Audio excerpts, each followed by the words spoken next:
है ना। देखिए, मैंने तो मशवरा दिया है कि अब वक्त आ गया है कि हमें वफाकी हुकूमत से भी अलग हो जाना चाहिए और सूबाई हुकूमत की तरफ तो देखना भी नहीं चाहिए। अभी पॉलिसी स्टेटमेंट दे फारूक भाई, देते रहेंगे। खालिद साहब भी आपके साथ आ जाएंगे।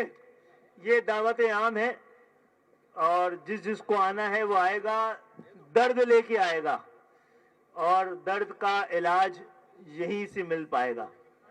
जी खालिद भाई माइक जिसके पास है उसको तो वो तो वफाक भी यही कर रही है आजकल, ठीक है ना। देखिए, मैंने तो मशवरा दिया है कि अब वक्त आ गया है कि हमें वफाकी हुकूमत से भी अलग हो जाना चाहिए और सूबाई हुकूमत की तरफ तो देखना भी नहीं चाहिए। अभी पॉलिसी स्टेटमेंट दे फारूक भाई, देते रहेंगे। खालिद भाई जो ठीक है, आपने वो दो बातें हैं, देखें जो आप बोल रहे हैं वो वफाक के साथ भी हो रहा है। वफाक को पता होना चाहिए कि अगर यही अपने ने सूरत हाल रखी जो हम पे बीत रही है, सब पे बीतेगी। फिर खालिद भाई आपने अनाउंस नहीं की कि बच्चे गलियों में वारदातें हो रही हैं, क्या निजाम तो कोई ऐसा निजाम जो हम महफूज। देखिए भाई, हम शुरू से कहते रहे हैं जब वोट फैसला नहीं करता तो फिर रोड फैसला करती है। हमने सही रास्ते अपनाए थे, अदालतों के पास इंसाफ मांगा।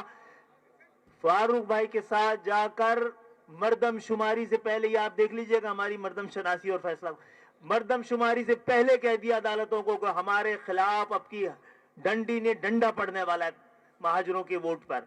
और अगर नहीं बात ऐवान ने सुनी और अदालतों ने सुनी तो फिर निकली है, फिर लोग निकले हैं तो अपनी किस्मतें